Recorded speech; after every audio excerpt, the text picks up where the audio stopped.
Good morning, students. How are you? I hope you all are doing well. So, my dear student, let us continue our ongoing chapter number 1, that is my body. In my previous lecture, we had completed till clapping. Now, let us continue with the next paragraph, that is legs. Okay.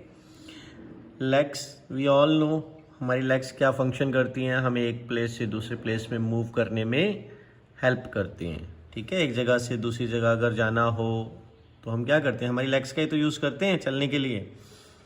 We use our legs and feet to stand and move from one place to another. हम अपनी legs और feet को use करते हैं किसके लिए, to stand खड़े होने के लिए, and move from one place to another एक प्लेस से दूसरे प्लेस पर जाने के लिए. We use them for activities like walking, running, dancing, jumping और प्लेइंग फुटबॉल. ठीक है, ये सब एक्टिविटीज़ के लिए हम अपने फीट्स को और लेग्स को यूज़ करते हैं. We can also use our limbs for different exercise.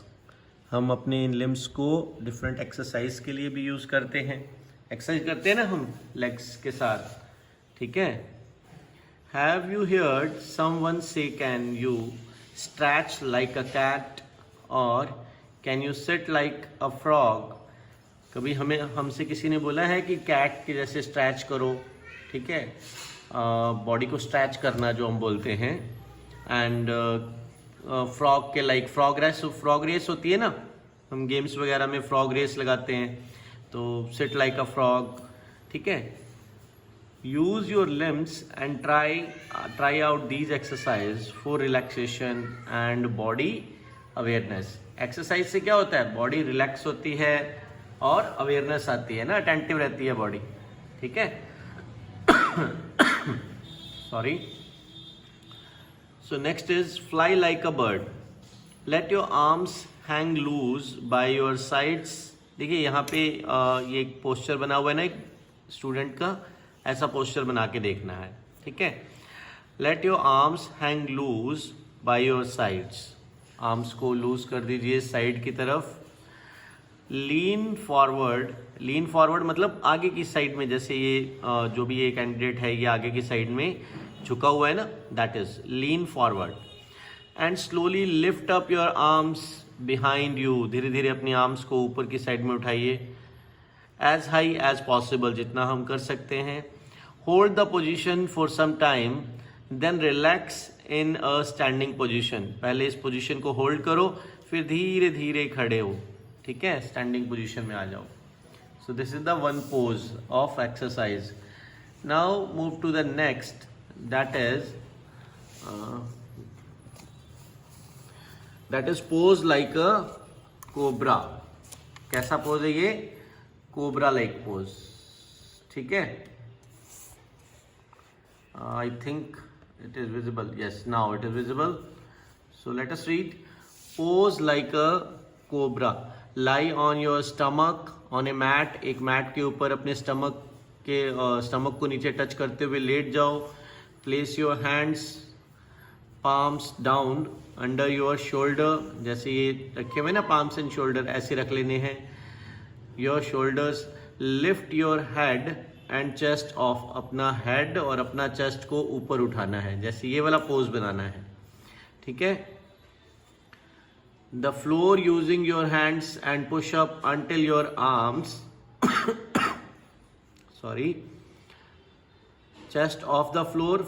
Chest को फ्लोर से ऊपर उठाना है यूजिंग योर हैंड्स, अपने हाथों की हेल्प से. And push up until your arms are straight. और नीचे की तरफ, यहाँ नीचे की तरफ तब तक पुश करना है जब तक कि हमारी ये जो आर्म्स की पोजीशन है ये वाली, ये स्ट्रेट ना आ जाए. ठीक है. Arms are straight. Do not lift your tummy. लेकिन इस तरीके से करना है कि अपना जो टमी है, जो स्टमक है, वो ऊपर नहीं हो, वो वहीं रहे.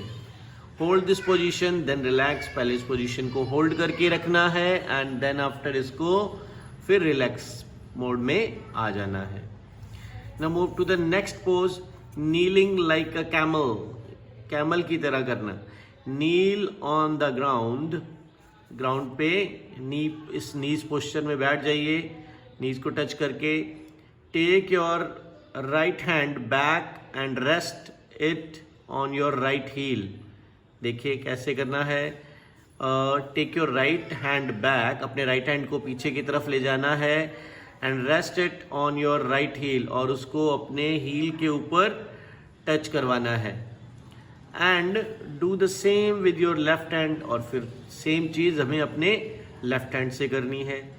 रेज योर चेस्ट अप, अपनी चेस्ट को, यहाँ ये जो चेस्ट का पार्ट है इसको ऊपर की साइड में अप करना है, ठीक है। बेंड योर हेड बैक, अपने हेड को पीछे की साइड में टर्न करके देखो। Push your chest towards the sky and hold, और चेस्ट को जितना हो सके ऊपर की साइड में करके और इस पोजीशन को होल्ड करना है। Slowly come back to the starting position, धीरे धीरे स्टार्टिंग पोजीशन में आ जाइए। डियर स्टूडेंट्स, ये जो यहाँ पे पोजेस के बारे में हम डिस्कस कर रहे हैं, इसको आपको अकेले कभी भी नहीं परफॉर्म करना है, ठीक है। आप कोई भी एक्सरसाइज का पोज करते हैं अपने पेरेंट्स के साथ में आपको ये पोज करके देखने हैं, पेरेंट्स के सुपरविजन में, अदरवाइज अकेले में ये नहीं करना, ठीक है। Now relax like a jellyfish, lie on your back, अपनी बैक के बल पे नीचे लेट जाइए। Shut your eyes and relax all your muscles, अपनी आईज क्लोज कर लीजिए, अपनी सभी मसल्स को रिलैक्स होने दीजिए। Pretend that your body is made of jelly, ऐसा प्रिटेंड करना है कि जैसे हमारी बॉडी जो है वो जेली से बनी हुई है।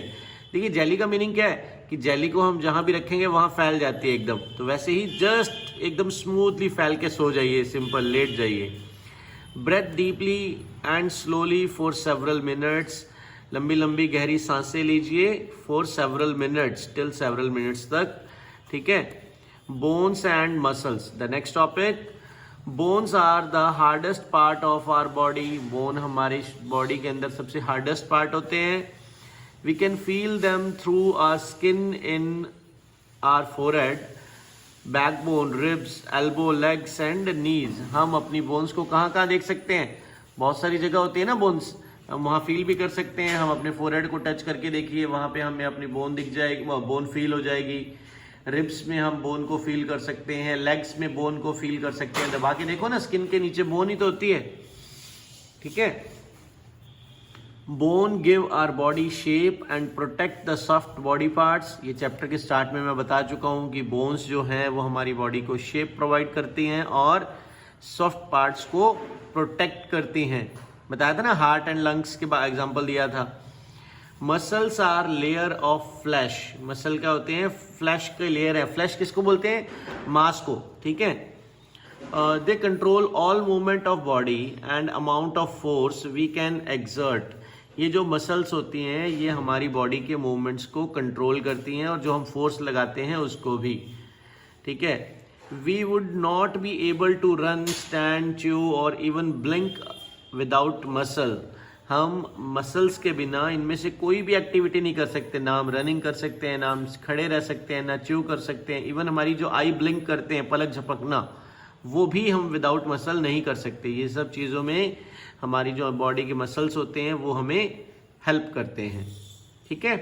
कैसे हेल्प करते हैं ये आपको नेक्स्ट 6th क्लास साइंस में आएगा कि मसल्स जो होते हैं उनमें कैसे वो कंट्रोल परफॉर्म करते हैं। नेक्स्ट आर सेंस ऑर्गन्स, एक मिनट, are sense organs. You have already learnt in class 2 that our ability to see, hear, smell, taste and feel are called our senses, are called senses, ठीक है। हमने second class में आप लोगों ने study किया है कि हमारी जो एबिलिटी है सी, देखने की, हियर, सुनने की, स्मेल, कोई भी खुशबू लेने की है ना, एंड टेस्ट करने की और फील करने की, ये जो हमारी एबिलिटीज है इनको हम क्या कहते हैं? सेंसेस, हमारे सेंस होते हैं ये।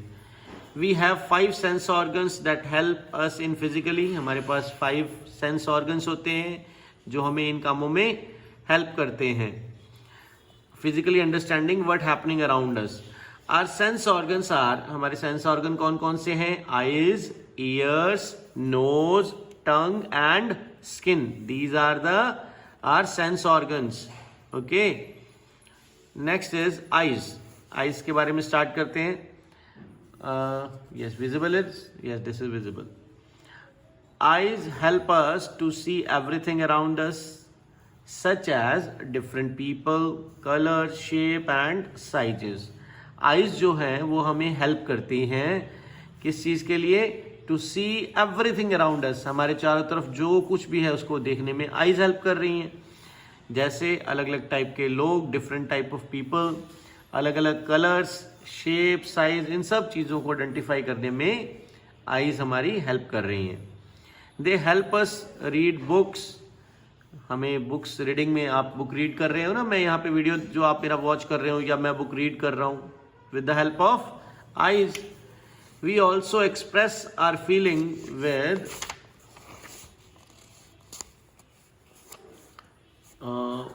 Yes now set with our eyes. हम अपनी जो फीलिंग्स होती हैं उनको भी आइज से एक्सप्रेस करते हैं. कई बार हम पेन में होते हैं तो रोने लगते हैं ना, तो आइज से पता लग जाता है. Our eyes fill with tears when we are sad. हमारी आंखें टीयर्स से फिल हो जाती हैं, आंसुओं से भर जाती हैं. व्हेन वी आर सैड, जब हम सैड होते हैं. They open wide when we are surprised. और हमारी आइज बहुत बड़ी बड़ी खुल जाती हैं जब हम सरप्राइज होते हैं. हम कहते हैं ना वाव, जैसे वर्ड अगर यूज करते हैं तो उस टाइम पे आइज का साइज बड़ा हो जाता है ना. And try to close when we are sleepy. और जब हम नींद आ रही होती है तो हम उनको क्लोज करने की कोशिश करते हैं. Some people have weak eye sight. कुछ लोगों की आई साइट वीक होती हैं. Those who can see things that are close by but not the things that are far away are near sighted. ऐसे लोग, ये बहुत ही इंपॉर्टेंट पॉइंट है, इसको ध्यान से समझिएगा. those who can see things, वो लोग जो चीजें देख सकते हैं. कौन सी? that are closed by, जो उनके नियर हैं, उनके क्लोज हैं.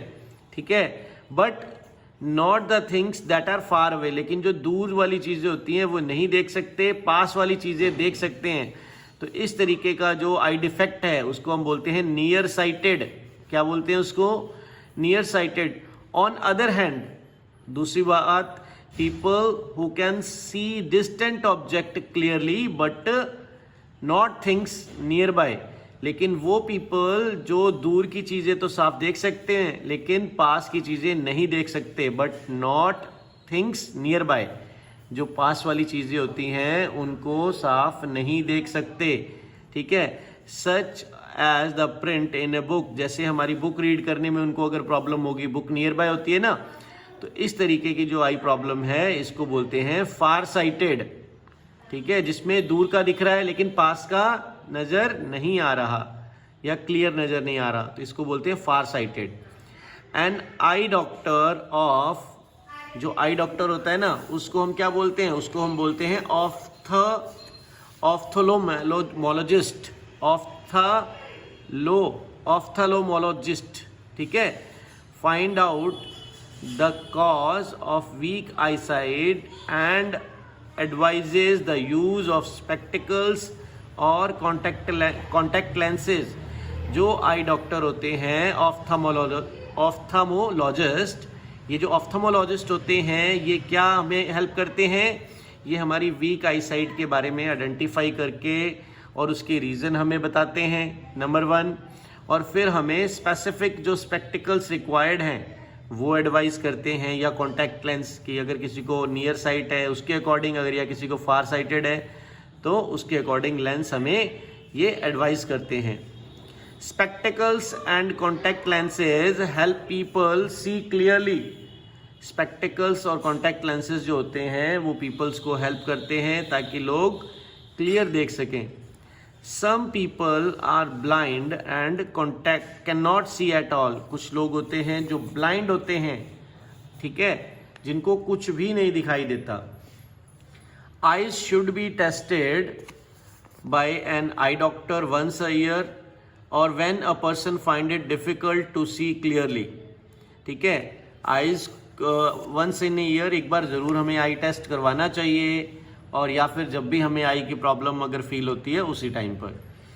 Can you read the print in your book and writing on the blackboard clearly? क्या आप अपनी बुक को easily रीड कर सकते हो और जो ब्लैकबोर्ड पर लिखा हुआ है?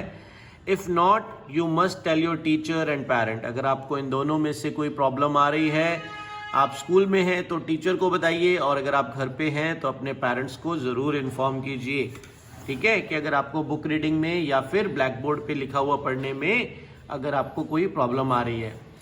As we grow older, when we are about 40 years old, जब हम 40 साल तक के हो जाएंगे, our eyesight tend to become weak. तो धीरे धीरे हमारी eyesight जो होती है वो वीक होना शुरू हो जाती है. And we may need to wear spectacles, और हमें spectacles पहनने की ज़रूरत पड़ती है. Is there anybody in your family who wears spectacles?